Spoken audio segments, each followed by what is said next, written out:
My name is Monica Simmons, 29 years old. On June 14th, 2025, my parents and my sister skipped my wedding to go on a 10-day beach vacation in Turks and Caicos. They chose crystal clear water and Instagram stories over watching me say my vows. 3 chairs in the front row sat empty, while 200 guests pretended not to notice. They didn't know that the failed artist daughter they'd written off had built something they couldn't even imagine. They didn't know that the venue where my sister would say "I do" 8 months later was only possible because of me. And they definitely didn't know what I'd placed inside the small gift box I sent to her wedding. When my sister opened it in front of 400 guests, 23 phone calls flooded my voicemail in 2 hours. I didn't answer a single one. Because sometimes the truth doesn't need a conversation. It just needs a witness. This is how the invisible daughter became impossible to ignore. I need to take you back. To understand what happened at my sister's wedding, you need to understand how I became invisible in the first place. November 12th, 2013. I was 14 years old. Dinner table at our home on Beacon Hill, Boston. My father, Douglas, a CEO of a major insurance company. My mother, Patricia, chairman of the city's largest charity foundation. My sister, Victoria, 3 years older, just won a $2.3 million settlement case during her pre-law internship at Harvard. The table sparkled with congratulations. Crystal glasses raised. My mother already on the phone with relatives, broadcasting Victoria's brilliance to anyone who'd listen. I sat at the corner. That afternoon, I'd won second place in the Massachusetts State Architecture Design Competition, teen category. My design was for a sustainable school that used natural light to reduce energy costs by 40%. The prize came with a certificate and a feature in the state education newsletter. Nobody asked. My father turned to me once during dessert. "Monica, dear, could you clear the plates? We have the Cabots coming over in 20 minutes. I carried dishes to the kitchen. Through the back door window, I saw her. My grandmother, Eleanor, standing in the garden, watching me. She didn't say anything, just gestured with her hand. "Come outside." The greenhouse was her sanctuary. 37 potted orchids she'd grown from seeds. In the center, on a drafting table, sat my competition entry. She'd framed it. "Your parents see law degrees and stock portfolios," she said quietly. "I see someone who can turn empty space into meaning." She opened a wooden box. Inside, a set of Rotring pens from 1962. Technical drawing tools, vintage, perfectly preserved. Engraved on the box, E.M. 1962. Eleanor Margaret Chen. "June 14th is my birthday," she told me. "Remember that date, Monica. Someday, it will matter." I didn't understand then. I do now. 3 years later, 2016. The MIT acceptance letter arrived the same week Victoria got into Harvard Law. Full merit scholarship, $58,600 per year. I'd earned it through my portfolio, my essays, my designs. I walked into the living room holding the letter. My parents sat with Victoria, champagne already open for her Harvard celebration. My mother glanced at the MIT logo. "Architecture? That's nice, dear." But Victoria just got into Harvard Law. Let's focus on celebrating real achievement. My father frowned. "How much does MIT cost? We're already stretched thin with Victoria's expenses." I didn't mention the scholarship. I just folded the letter and went back to my room. That night, Grandma Eleanor called me down to the basement. She opened a safe I'd never seen before. Inside, documents, legal papers, property deeds. "This is the legacy I'm leaving you," she said. "But you have to promise me something. Don't ever let anyone make you feel small." I promised. 2 years later, November 2018. I was 22, senior year at MIT, Grandma Eleanor was in the final stages of lung cancer at Mass General Hospital. I sat beside her bed every night that last week. My thesis project, a community center in Dorchester, had just been selected as a top 10 finalist. My professor said it might win national recognition. Eleanor could barely breathe, but she smiled when I told her, "Have you designed anything yet?" Her voice was whisper thin. "The community center. My professor thinks it could change how we approach public spaces.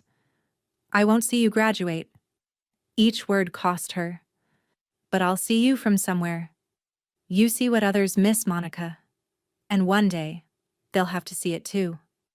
She died at 3:17 a.m. on November 18, 2018. Victoria arrived at the hospital at 6:30 a.m. after a client meeting. My mother cried, told the nurses, my mother was a saint. My father organized the funeral, made calls, handled logistics. Nobody asked if I'd been there all night. 1 week after the funeral, I received an envelope from a lawyer, Martin Geller, executor of Eleanor Margaret Chen's estate. My family had no idea what was inside, and I decided to keep it that way. December 2018. A law office in downtown Boston. Mahogany desk, leather chairs, the smell of old money and older secrets. Martin Geller slid 3 documents across to me. The Eleanor Estate, a beachfront property in Rockport, Massachusetts. Appraised value, $8.2 million. A trust fund, $1.85 million, managed conservatively, growing annually. And a collection, 67 original architectural blueprints from the 1950s through 1980s, worth approximately $300,000 to collectors. All of it, every single dollar, every property deed, every blueprint, left solely to me. "Your grandmother's instructions are explicit," Geller said. "The estate and trust go to Monica Eleanor Simmons alone. However, there's a provision, Clause 7b. You may authorize up to $150,000 in disbursements for family weddings or medical emergencies, but only you can sign." The document was dated June 14, 2017, Grandma Eleanor's birthday. 2 witnesses, notarized, legal. Geller handed me a second envelope. "She asked me to give you this after you read the will." Inside, a note in her handwriting. Just 1 line. "Don't tell them until you've built something they can't ignore." I didn't tell them. Instead, I graduated MIT with honors in May 2019. Moved to Los Angeles in March 2020. Used $680,000 from the trust fund to buy a struggling architecture firm in downtown LA. 3 employees, 1 office, barely surviving. I renamed it Eleanor Reed Design Collective. Reed was the last name of someone I'd met exactly 1 year before. Someone who'd changed everything. June 14, 2019. The day that would become my wedding date 6 years later. I was at the Museum of Fine Arts in Boston, an exhibition called Women in Architecture 1950 to 2000. I stood in front of a photograph of my grandmother from 1968, standing in front of the Newton Public Library, a building she'd designed. Most people didn't know that. The firm had listed her male partner's name on all the documents. Eleanor Chen, a voice beside me. She designed this library. Most people don't know because the firm credited her partner. I turned. A man about my age. Kind eyes. Structural engineer's conference badge on his jacket. "That's my grandmother," I said. He looked at me differently then. "Then you carry a legacy." His name was Ethan Cooper. We started dating in August 2019. He proposed in December 2023 at the Eleanor Estate, in the garden where my grandmother used to grow orchids. But I'm getting ahead of myself. Between 2020 and 2024, I built something extraordinary. Year 1, 8 projects, $6.3 million in revenue. Year 2, 15 projects, $11.8 million. Year 3, 23 projects, $18.5 million. I designed beach houses in Malibu for tech founders, mountain estates in Aspen for old money families, urban renovations in Scottsdale for new wealth. My clients included a Spotify executive, 2 Hollywood directors, and a Lakers minority owner. In May 2024, I won the AIA National Design Award, American Institute of Architects, one of the most prestigious honors in the field. I accepted it in Washington, D.C. under the name M. Eleanor Reed. My firm employed 12 people. Our office sat on the 8th floor of a building on Vine Street. We'd designed 23 residences valued over $15 million each. Our average fee was 4.2%. Do the math. That's $14.49 million just from residential projects. I never told my family. When my mother called, twice a year, usually around Christmas and my birthday, she'd ask, "Still doing freelance work, dear?" "Yes, Mom. Enough to get by." My father once offered to introduce me to people who could get me a real job. I thanked him and said I'd think about it. In December 2023, I flew home for Christmas. Victoria announced her salary at dinner. $385,000 a year as a corporate attorney. My mother beamed. "Monica, you're 27 now. It's time to get serious about your career." I looked at her calmly. "I am serious, Mom." My father sipped his wine. "Drawing pictures for unnamed startups isn't a career, Monica." I said nothing. But that night, Ethan asked me to marry him. He'd decorated the Eleanor estate garden exactly as my grandmother had kept it. Orchids everywhere. I chose our wedding date immediately, June 14th, 2025, 6 years since we met. My grandmother's birthday, the day that would finally make them see. I just didn't know how blind they still were. February 2024. I called my family on video chat to announce my engagement. My mother screamed with joy for exactly 1 minute. Then the questions started. What does Ethan do? What's his family like? Where are they from? He's a structural engineer. His family's from Maine. Good people. My father nodded slowly. Engineer. Respectable. Not wealthy, but respectable. Victoria smiled. Congrats, Mon. I'm happy you finally found someone. Finally. As if I'd been searching desperately while she succeeded effortlessly. We're getting married June 14th, 2025, I said. Grandma Eleanor's birthday. The day Ethan and I met. My mother's expression shifted. Slight. But I saw it. June? Are you sure? The weather can be unpredictable.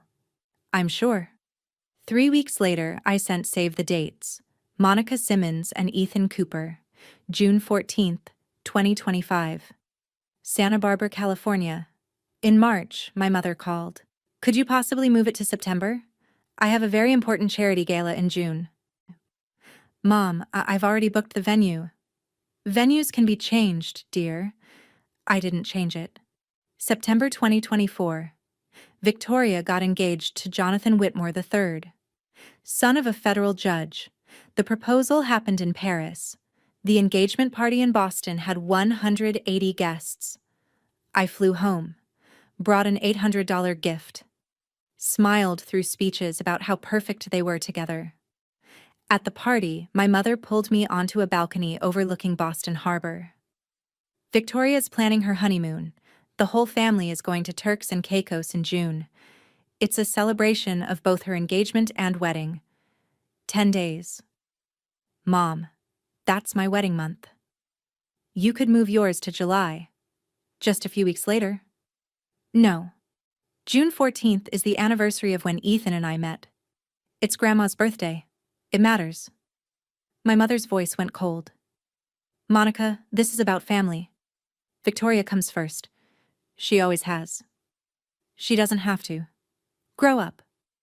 I went back inside, found Victoria laughing with guests. My father beside her, proud. Nobody looked toward the balcony.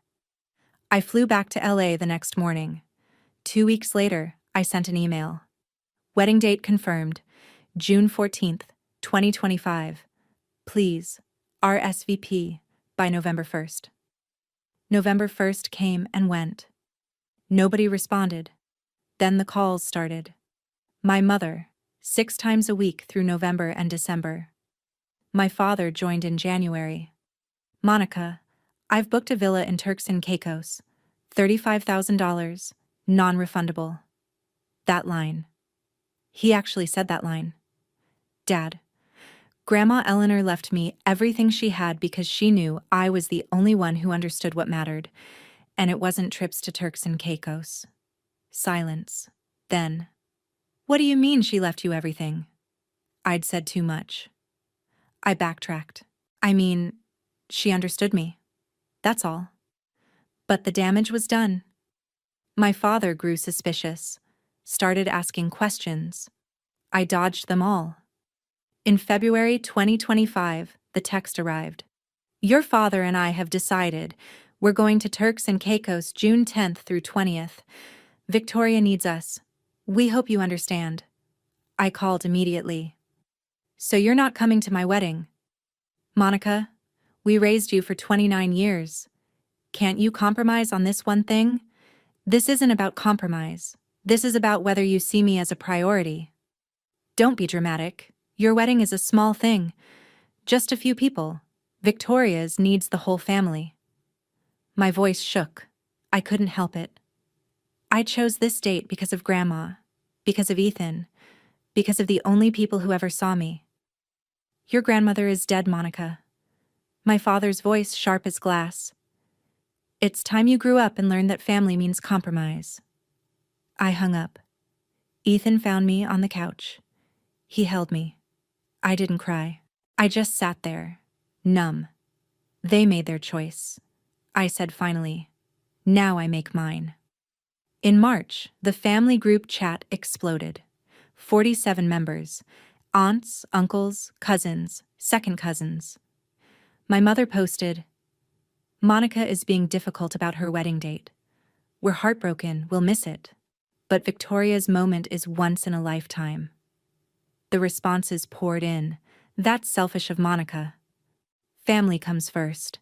She can always renew her vows later. 18 of my 32 invited relatives sent regrets. We support your parents' decision. Family unity is important. In April, Victoria posted on Instagram a throwback photo of us as kids. Long caption about how some people grow apart and distance is hard and I'll always love my little sister, even when she chooses to be difficult. 8,900 likes. Comments flooded in. You're so gracious. Some people don't understand family. I didn't respond. I just took screenshots. Saved them in a folder labeled Receipts. In May, a package arrived. FedEx from Boston. Inside, a Hallmark card with a beach scene. My mother's handwriting. We'll be thinking of you from Turks and Caicos. Here's a little something for your future. A check for $5,000. Only my mother's signature. Not my father's. The memo line read, from the Simmons family. I stared at that check for a long time. Then I put it in my wallet. Not to cash, not to tear up, to keep. Because someday I knew receipts would matter. June 14th, 2025. 6:30 in the morning. I sat in my suite at the Four Seasons Biltmore in Santa Barbara. The makeup artist worked quietly. My phone sat face down on the vanity. I knew what was on Instagram. I'd checked once. At 6:15 a.m. Victoria's story. A photo of turquoise water, white sand. Caption, Paradise with my favorite people. My mother tagged. My father tagged. Posted 18 minutes ago. 9:15 a.m. Boston time. They were already at breakfast. You okay, honey? The makeup artist paused, brush in midair. I looked at her in the mirror. I'm perfect. My wedding dress hung on the door. Vera Wang. $12,800. Ivory with vintage lace sleeves, exactly like the one my grandmother wore in 1960. I'd found the photo in an old album and had it recreated. My bouquet sat in water. White orchids. The kind Grandma Eleanor grew in her greenhouse. At 8:45 a.m., the wedding coordinator knocked. "Mrs. Simmons, I have to ask. The 3 reserved seats in the front row, Douglas, Patricia, and Victoria Simmons. Are they running late?" I fastened my grandmother's pearl earrings. "They're not coming." The coordinator's face went pale. Oh, I'm so sorry. Should I remove the reserved signs?" "No, leave them." "But, leave them." At 10 a.m., I walked down the aisle on the ocean lawn. 182 guests stood. 28 had canceled. The front row on my side had 3 empty chairs. On each chair, I'd placed a bouquet of white orchids, small cards tucked into the flowers, reserved for those who chose elsewhere. The front row on Ethan's side was full. His parents, his 2 brothers, his sister. Before the ceremony started, his mother, Karen Cooper, came to me in the bridal suite. She hugged me so tight I could barely breathe. "Monica, you are our daughter now. Those empty chairs don't define who loves you." When I reached the altar, Ethan took my hands. He whispered, "You're the bravest person I know." The ceremony was beautiful. Reverend Michaels, my grandmother's old friend from MIT, officiated.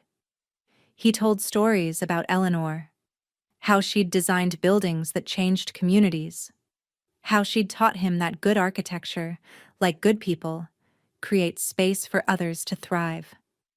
I looked at the 3 empty chairs exactly once, during my vows. "I promise to choose you every day," I said to Ethan. "Not because you're perfect, but because you see me. And in a world where I've been invisible, that's everything." At the reception, Ethan's brother stood to give a toast. "To Monica, a woman who knows her worth doesn't come from who's missing, but from who's here." 182 people applauded. I looked at those 3 empty chairs and smiled. At 2:30 p.m. during cake cutting, the coordinator brought me an envelope. FedEx. Sent from Boston. Postmarked June 13th. Inside, another Hallmark card, beach scene. My mother's handwriting again. "Thinking of you today. Sorry we couldn't make it. Love, Mom, Dad, and Victoria." The check was paper-clipped to the card. $5,000. I showed it to Ethan. "They sent money from the beach," I said quietly. He stared at it. $5,000 to miss their daughter's wedding.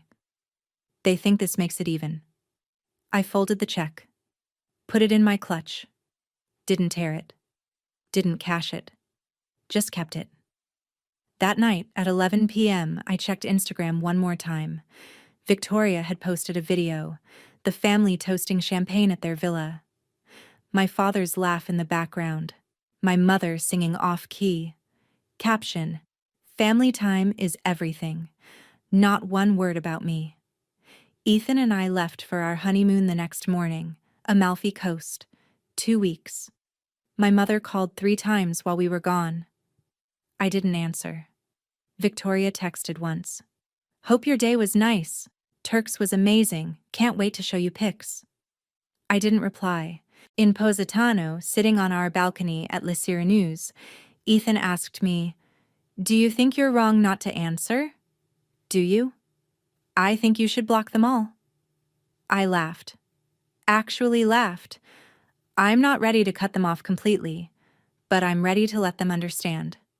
Understand what? What it costs to choose wrong. I wrote in my journal that night, June 20th, 2025. "They sent $5,000 like paying off guilt. I'll keep it. Not as forgiveness, as evidence." When we returned to LA on June 28th, I had 12 voicemails. 9 from my mother, 2 from Victoria, 1 from my father. I didn't listen to any of them. I sent one text to the family group chat. "I'm back. I need space. Please respect that." Then I muted the chat. For 6 weeks there was silence, and then, in early September, The invitation arrived. Victoria Simmons and Jonathan Whitmore III request the honor of your presence. February 15th, 2026. Boston Harbor Hotel. I opened it slowly. Read every word. Noted every detail. 420 guests. Black tie required. Dinner by Chef Barbara Lynch. And tucked inside, a handwritten note. Mon, I know things have been hard, but you're my sister. Please come. This day means everything. Love, V. I set the invitation on my desk. Ethan looked at me. Are you going? No. You're sure? Completely. Then why are you smiling? I pulled out my laptop, opened a browser, searched Maldives Luxury Resorts February 2026. Because, I said, I'm going to send her a gift instead. July 2025. The family group chat became a war zone, 47 members, messages every hour. My mother posted the Turks and Caicos photo album, 23 pictures, sunset cocktails, beach yoga, family dinners under string lights. Caption: unforgettable family bonding. Sometimes you have to choose what's best for everyone.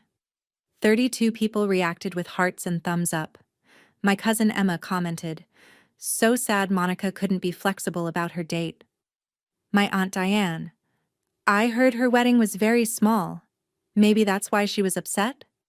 My mother replied, we sent a generous gift. Sometimes children don't appreciate the sacrifices parents make. Victoria, let's move forward. Monica needs time to mature. I read every message, screenshotted every single one, saved them in a folder. I didn't reply. On July 15th, my father posted on Facebook, public. Family is about understanding, compromise, and love. Proud of my daughters for growing into strong women even when paths differ. 156 comments, all praising him. Amazing father. So wise. Your daughters are lucky. I blocked him on Facebook that night. July 18th. My cousins Emma, Lisa, and Natalie called. Conference call. Monica, we need to talk about this family drama. There's no drama, I said. There's just clarity. Emma's voice went soft. Aunt Patricia is crying constantly. She feels like you're punishing everyone. Did she come to my wedding? Silence. That's what I thought. Lisa tried next. Your wedding's over, Mon. Why can't you just let it go? Did you come to my wedding, Lisa? More silence. You all chose. I'm just respecting your choices. Natalie got defensive. We wanted to support both sides. There aren't two sides. There's one side that abandoned someone and one side that got abandoned. Emma's voice cracked. You're being so dramatic. It was just a vacation. I hung up. Blocked all three of them. Ethan found me in the kitchen. You okay? For the first time in my life? Yes. July 22nd. My mother called from an unknown number, a friend's phone. I answered without thinking. Monica, why are you doing this? She was crying. I'm your mother. I gave birth to you. You also skipped my wedding. Can't you forgive me? Have you apologized? Long silence. I don't have anything to apologize for. I did what was best for the family. Then we have nothing to talk about. I hung up. Block that number too. In August, Victoria posted on Instagram a throwback photo of us as kids. Her in a princess costume, me in overalls covered in paint. Long caption, missing the days when family was simple. Sometimes people grow apart and that's okay. I'll always love my little sister even when she chooses distance. Family first, sister love. 8,900 likes, 347 comments. You're so gracious, Victoria. Your parents raised you right. She's lucky to have you. I didn't comment, didn't react, but I took a screenshot, added it to the receipts folder. By September, I'd blocked 8 phone numbers, left the family group chat, changed my number. I sent one final text before switching.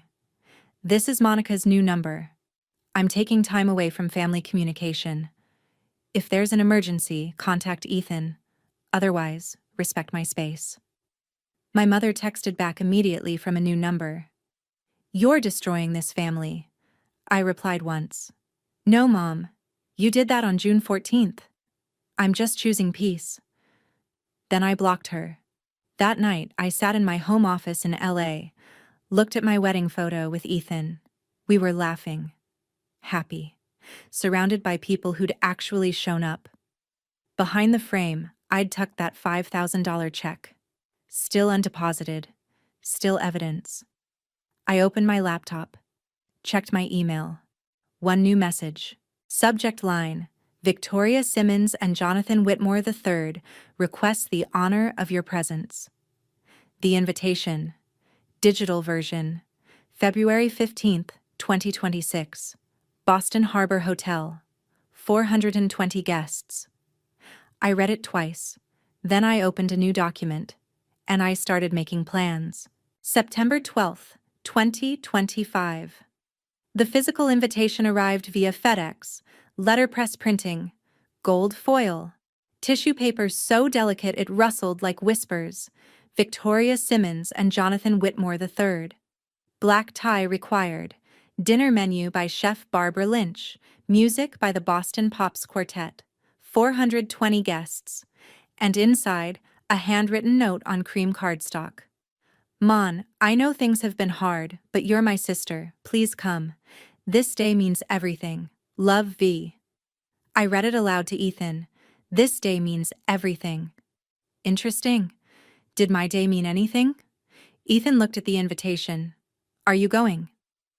I haven't decided yet. What would make you decide? I smiled. The right kind of gift. RSVP deadline. December 15th, 2025. I didn't respond. On September 20th, my mother called Ethan's phone. He handed it to me, reluctant. Monica, I know you're angry, but this is Victoria's wedding. You can't skip it. You skipped mine. That was different. We had a family commitment. A vacation. You had a vacation. My mother's voice hardened. This is about your sister. She didn't do anything to you. She posted Instagram stories from the beach while I got married. She called me dramatic in the family chat. She did plenty. She's getting married, Monica, to a wonderful man from a respected family. The Whitmores are very important people. This wedding matters. So did mine. Yours was small. Hers is more important. Silence. I hung up. Through October and November, my mother called 15 times, different numbers, friends' phones, the office phone at her charity foundation. I answered once, November 8th. Monica, please, I'm trying to understand how you feel about your wedding, but Victoria's getting married now. This is our chance for the family to heal. Do you have an apology for me, Mom? I'm trying to move forward, honey. Apologies don't change the past. Then why should I come to Victoria's wedding? Because you're sisters. Because family forgives. Did you forgive me for not being flexible? Silence again. You're being unfair. Yes. Now you know how it feels. I ended the call. On November 5th, my father tried. First time he'd called in 5 months. Monica, I need you to reconsider. Victoria is very upset. The Whitmore family is asking about you. This is about our family's reputation. So you want me there to hide the truth? I want you there because you're part of this family. Funny, I didn't feel like part of the family on June 14th. Monica, we raised you for 29 years. One wedding is one day. Can't you be an adult about this? You said that before, Dad. Word for word. And my answer is still the same. No. He tried arguing, raised his voice, said I was being selfish, immature, vindictive. I waited until he ran out of breath. Then I said very calmly, I'm going to the Maldives that week. Ethan and I are celebrating our anniversary early. We've already booked the flights. You're going on vacation during your sister's wedding?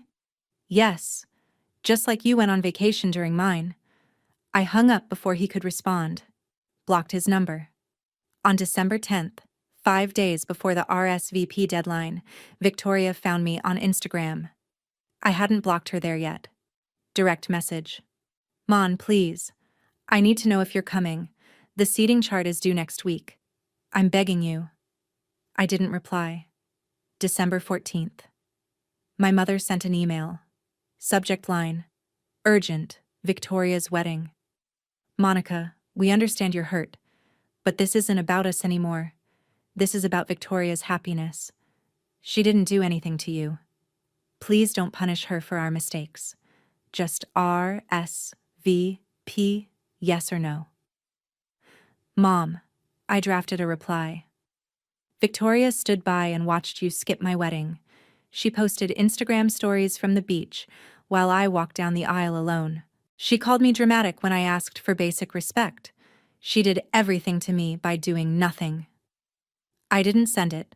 Instead, I filled out the RSVP card, checked the box, declines with regret, wrote nothing else, mailed it.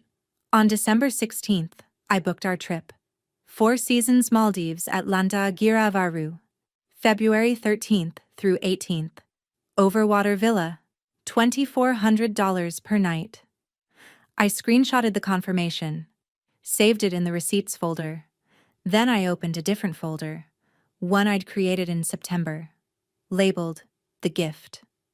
And I started assembling the truth. January 2026.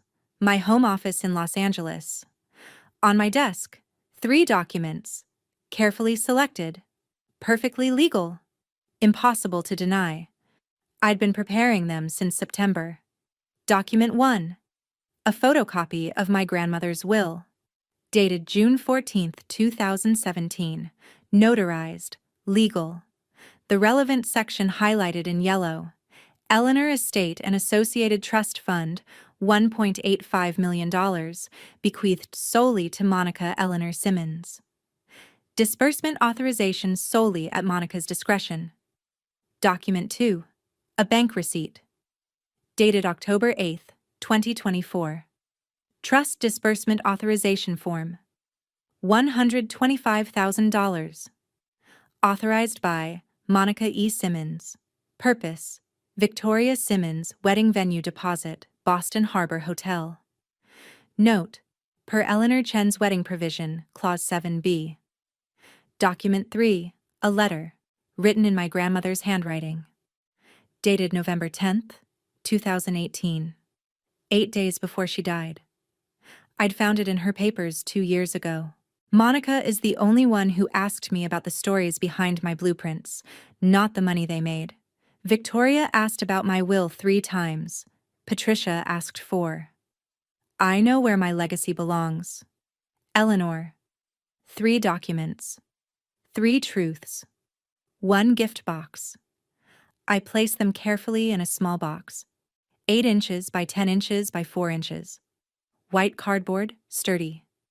I wrapped it in ivory paper. Gold ribbon. The exact colors of Victoria's wedding invitation. I wrote a card by hand. To Victoria, for your new beginning, with clarity. Monica. Ethan stood in the doorway watching. You're sure about this? Are you asking if I think it's right, or if I think I'll regret it? Both. I looked at the box. I'm not doing this out of hatred. I'm doing it for truth. They'll call it revenge. Let them. I sealed the box, addressed it. Victoria Simmons, care of Boston Harbor Hotel, event coordinator. Deliver February 14th, 2026, 10 a.m. before ceremony setup. Key, February 10th, I went to FedEx. The clerk weighed the box. 3.2 pounds. Overnight delivery to Boston, signature required. $86.40. I paid with my company card. Eleanor Reed Design Collective. For the tracking record. Is this a wedding gift? The clerk smiled. How sweet. I smiled back. It's exactly what she needs. I took a photo of the receipt. Sent it to Ethan. Sent. He replied immediately. Maldives tomorrow?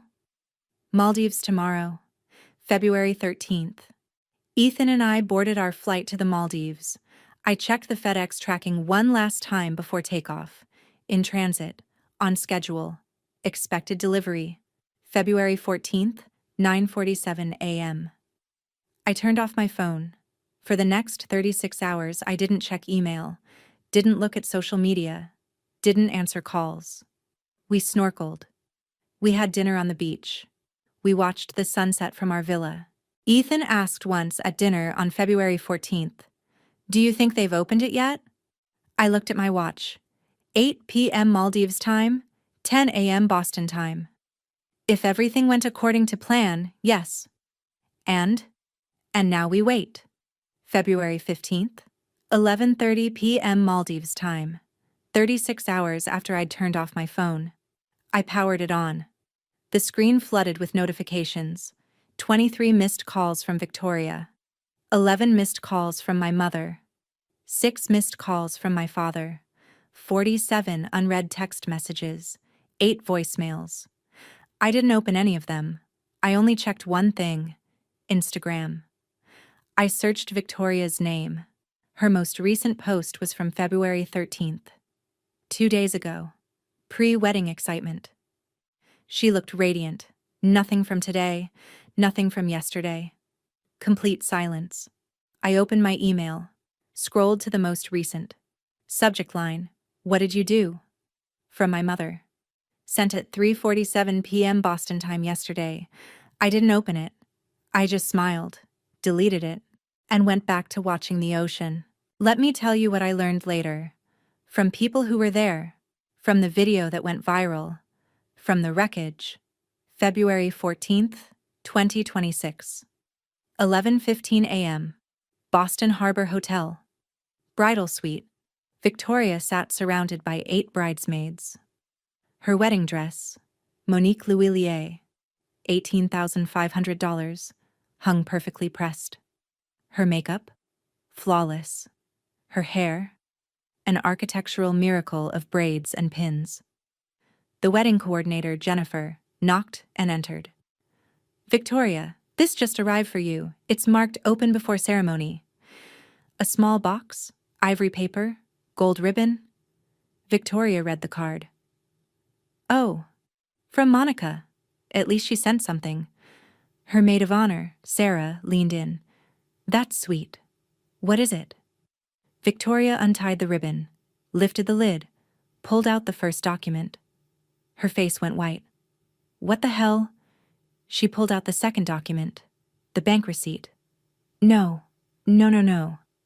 The third document. My grandmother's letter. Her hands started shaking. "Mom, get up here, now." At 11:40 a.m., my mother burst into the suite. My father followed. Victoria thrust the documents at them. My mother read the will, her face drained of color. "Grandma Eleanor left everything to Monica? All of it?" My father grabbed the bank receipt. $125,000 from Monica's trust fund? She authorized the venue deposit? His voice cracked. "But I told everyone. I said I was covering the venue." My mother's hands trembled. "We thought it was family money. From my mother's estate. We thought wrong." My father sat down hard. "Monica owns it all, and she paid for this wedding." Victoria was crying now, mascara running. "What does this mean? What is she trying to do?" My mother grabbed her shoulders. "She's trying to ruin your day. That's what she's doing." My father shook his head. "No, she's trying to make us understand. In front of everyone." Victoria looked at the clock. 11:52 a.m. ceremony started at 12:30 p.m. 420 guests are downstairs. Jonathan's parents are waiting. What do I do? My mother made a decision.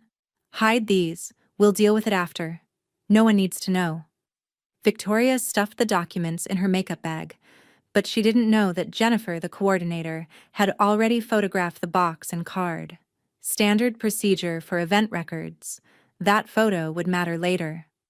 At 12:30 p.m., the ceremony began. Victoria walked down the aisle, smiled, said her vows, kissed Jonathan, but her hands shook holding the bouquet. Jonathan noticed, whispered, "Babe, you okay?" "Just nervous," she lied. The ceremony ended. Photographs, receiving line, cocktail hour. Victoria moved through it like a sleepwalker. At 3:15 p.m., the reception began in the Atlantic Ballroom.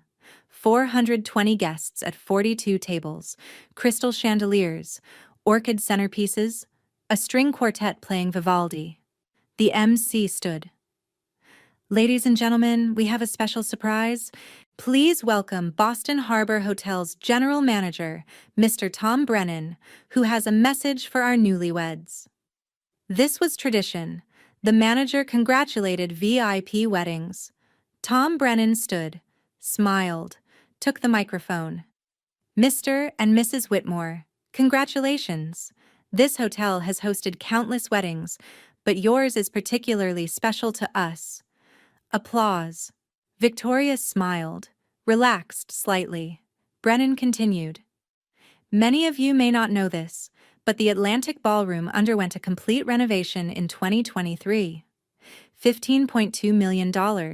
It won several design awards. More applause. The architect who led that project is one of the finest in the country, Eleanor Reed Design Collective. And it's such a wonderful full-circle moment that Ms. Reed's own sister is getting married here today." Confusion rippled through the room. Victoria stood up slowly. "I'm sorry, what?" Brennan beamed. "Your sister, Monica Simmons. She goes by the professional name M. Eleanor Reed. She designed this entire ballroom. We're honored that—" "No." Victoria's voice came out strangled. "My sister isn't an architect. She's been our architect of record since 2022. Her firm is based in Los Angeles, but she personally oversaw every detail of this space." My mother stood. "There must be some mistake." "No mistake, ma'am. I have her signature on all the contracts. Eleanor Reed Design Collective." He pulled out his phone, scrolling. "Would you like me to show you?" A voice from the VIP table. Jonathan's mother. Mrs. Eleanor Whitmore. "Wait. Eleanor Reed Design? The firm that did our Beacon Hill renovation?" Brennan nodded enthusiastically. "Yes, that's them. Outstanding work." Mrs. Whitmore stood slowly, looked at Victoria. "Your sister designed our house?" The ballroom went silent. Guests pulled out phones. Frantic Googling. Whispers started. "Eleanor Reed Design won the AIA award last year. Their projects are all over Architectural Digest. Revenue over 18 million. Wait, isn't that Monica Simmons? The one who—" At table 14, a woman named Claire, Boston socialite, blogger, 47,000 Instagram followers. She'd been live streaming the reception. Her phone had caught everything. She posted it immediately. "Wait, did the bride's sister design this hotel and the bride didn't know? Hashtag Boston wedding, hashtag family drama." Within 1 hour, 45,000 views.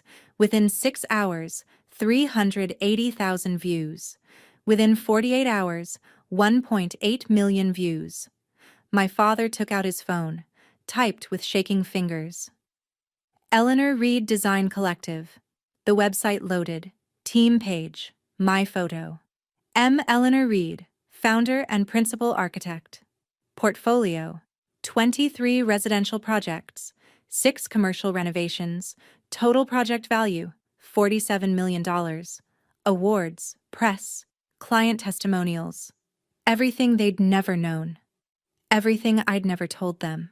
Victoria saw my father's face, grabbed his phone, stared at my photo, at my success, at the empire I'd built in silence. She started crying. Real crying. Loud, gasping sobs. Jonathan tried to comfort her. "V, what's happening?"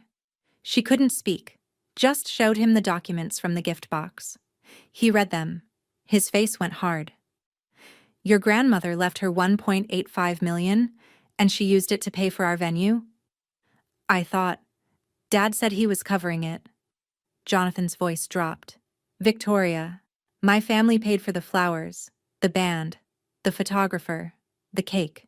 $83,000. We were told your family was handling the venue. My father overheard. Stepped forward. We thought. The estate was family money, available for everyone. But it's not. Jonathan's jaw clenched. It's Monica's money. And you told us you had it covered. Judge Whitmore, Jonathan's father, appeared. Is there a problem with the financial arrangements of this wedding? The judge's lawyer, a family friend, stood beside him. If there's been misrepresentation of payment sources, we need clarity before any joint financial documents are signed. The Whitmore family was old money, careful money. They had lawyers for everything, including prenuptial agreements. Victoria collapsed into a chair. My mother tried calling me. Once, twice, 3 times. Voicemail, voicemail, voicemail. She texted, Monica, answer your phone. You've destroyed everything. No response. By 5 p.m., the reception had devolved into whispered conversations and early departures. By 7 p.m., #Monica Simmons was trending on Boston Twitter. By midnight, Victoria and Jonathan were in their hotel room, not speaking. The honeymoon to Santorini, scheduled for the next morning, was postponed indefinitely. Judge Whitmore wanted answers. And I was in the Maldives, phone off, watching the sunset. Completely unreachable, completely at peace. February 16th. One day after Victoria's wedding. Jonathan postponed the honeymoon. Official reason? Family emergency. Real reason? Judge Whitmore demanded a meeting with my parents and a financial advisor.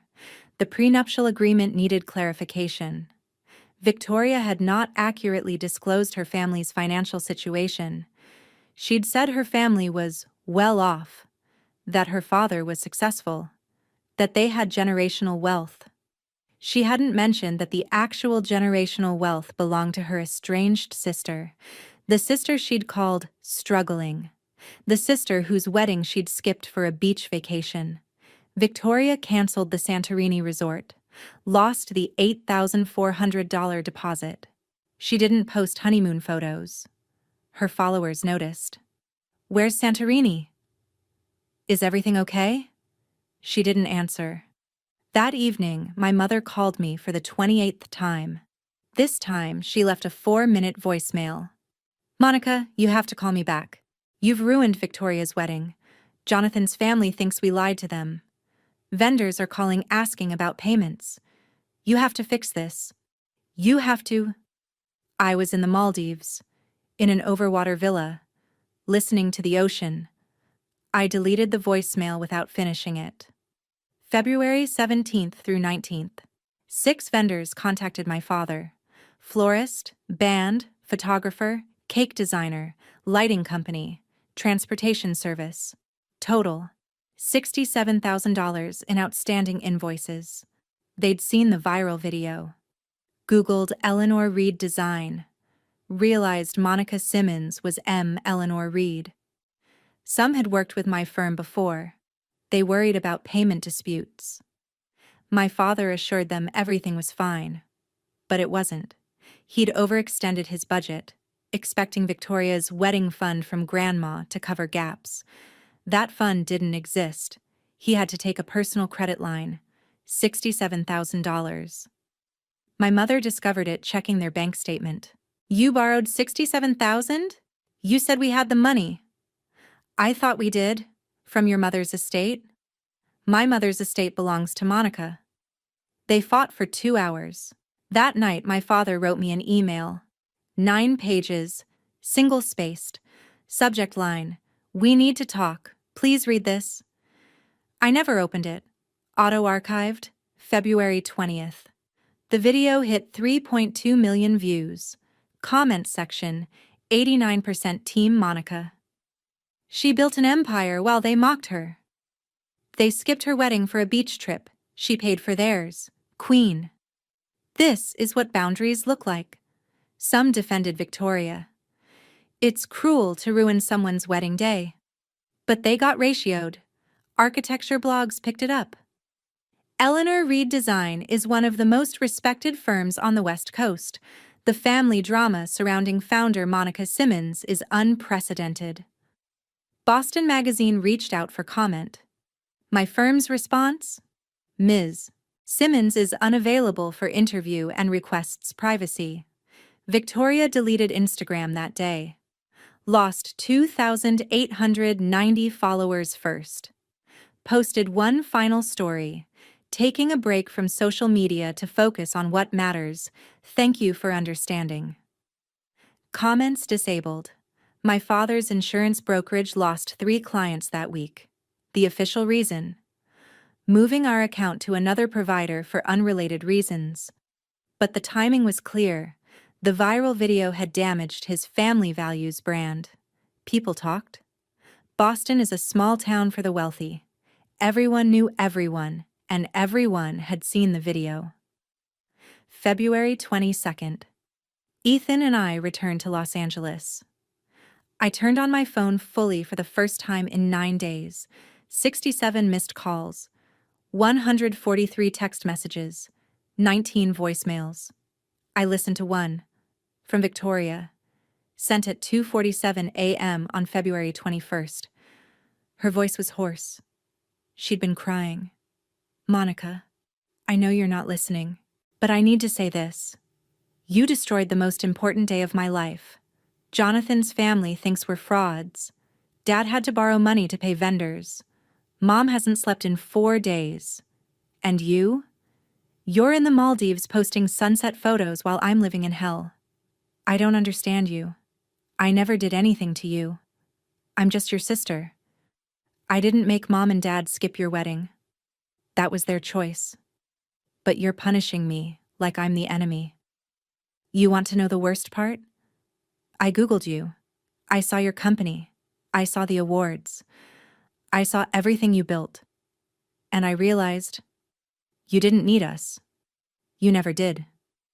While I thought I was the successful one, I was just the favorite. And you were the one who actually made something. I don't know if I hate you or admire you. Maybe both. Are you happy now, Monica? Are you happy you destroyed me? The voicemail ended. I sat in my car in our driveway. Ethan looked at me. Are you going to call her back? I pressed delete. Then I blocked Victoria's number. No. That evening, I received an email from Martin Geller, the lawyer who'd executed my grandmother's will. Subject line, Eleanor Estate, Annual Trust Report. I opened it. Inside, a reminder about a clause I'd forgotten. My grandmother had set up a provision. If I chose, I could convert the Eleanor Estate into a non-profit educational space. For young architects, a scholarship, a workshop, a legacy. I read it 3 times. Then I smiled. And I started making plans for something they could never touch. March 15th, 2026. 1 month after Victoria's wedding. My mother appeared at my office in Los Angeles. No warning, no call, just showed up. My receptionist buzzed me. Ms. Reed, there's a Patricia Simmons in the lobby. She says she's your mother. I stared at the phone. Tell her I'm in a meeting. She says she'll wait. Patricia sat in that lobby for 4 hours. At 6:30 p.m., I came down. She stood when she saw me, looked older, tired. Monica. What are you doing here, Mom? You won't answer your phone, you won't read emails. Your father wrote you 9 pages. You didn't respond. Because I have nothing to say. But I do. I need to apologize. I didn't invite her to my office. We went to a coffee shop nearby, Blue Bottle on 7th Street. She ordered coffee, didn't touch it. I ordered nothing. Do you know what Victoria's wedding was like? My mother asked. Jonathan postponed the honeymoon. His family thinks we're liars. Victoria cries every night. And you think that's my fault? I think. She stopped. Started again. I was wrong to skip your wedding. I was wrong to favor Victoria. I was wrong not to see what you'd accomplished. I'm sorry. I waited. Aren't you going to say something? Are you apologizing because you mean it? Or because you want me to fix what happened? She hesitated. Both. At least you're honest. So will you talk to Victoria? She's devastated. Mom, you flew across the country to apologize to me, and your first words after "I'm sorry" are about Victoria. Do you see the problem? She started crying. I don't know how to do this differently. Then go home, when you're ready to put me first, not because of guilt, not because of damage control, but because I'm your daughter. Then come back. She stood, wiped her eyes. Do you even love me anymore? I was quiet for 5 seconds. I did love you. I still do. But I don't need you to love me back anymore. And that's what you need to learn. She left. I sat there alone for 20 minutes. March 22nd, a FedEx package arrived. From my father. 9 pages, handwritten, blue ink, shaky letters. I read it in my office. Ethan sat beside me. The letter was different from what I expected. He didn't make excuses, didn't blame anyone else. He wrote, I favored Victoria because I understood her. Law, ambition, clear goals. You were abstract. Architecture, art, dreams I couldn't grasp. I was scared I couldn't support you. So I supported the daughter I understood instead. I chose understanding over faith. And I lost you. At the end, I don't expect forgiveness, but I need you to know. I see you now. I see what Grandma Eleanor saw. I'm sorry it took losing you to finally look. No request. No demand. Just, if you ever want to talk, I'm here. No conditions. Dad. I folded the letter, put it in my desk drawer. Ethan asked, Are you going to respond? Not yet, but I'm keeping it. I drafted an email that night. Didn't send it yet. Dad, I read your letter. I'm not ready to talk, but I'm not ready to close the door either. If you want to rebuild, here's what I need. 1. Family therapy. You, Mom, Victoria, me. 6 months minimum. Professionally mediated. 2. Public acknowledgement, not on social media, but a letter to the 47 relatives in that group chat who judged me, setting the record straight. 3. Space. Don't call. Don't visit. Don't push. Let me come to you when I'm ready. If you can do this, we'll start. If not, we're done. Monica. I saved it as a draft. April 5th, 2026. I met with Martin Geller again. We discussed converting the Eleanor estate into a scholarship and workshop. The Eleanor Chen Memorial Program. For young architects from underprivileged backgrounds. Free tuition. Equipment access. Mentorship. Budget. $500,000 from the trust fund. I'd add $200,000 from my firm. Your grandmother would be proud, Geller said. She knew I'd do this. That's why she left it to me. Have you told your family? They'll find out when it opens, just like everything else. The workshop would launch in June 2027, 2 years after my wedding. First cohort, 12 students, ages 18 to 25, full scholarships. I'd teach 1 class a month when I flew to Boston. I stood at the Eleanor estate for the first time in 2 years, walked through the greenhouse where my grandmother grew orchids, touched the drafting table where she taught me to see. You were right, Grandma, I whispered. They had to see, but more importantly, I learned to see myself. And for the first time since this all began, I felt completely at peace. September 2026, 7 months after Victoria's wedding. I agreed to family therapy. 1 session. To see if it was even possible. Dr. Laura Chen. No relation to my grandmother, but the name felt like a sign. My parents. Victoria. Me. 90 minutes. For the first hour, my mother cried. Victoria was defensive. My father stayed silent. At minute 62, Dr. Chen asked me, Monica, what does change look like to you? I need them to see me when I talk. Not compare me to Victoria, not dismiss what I do. Just see me.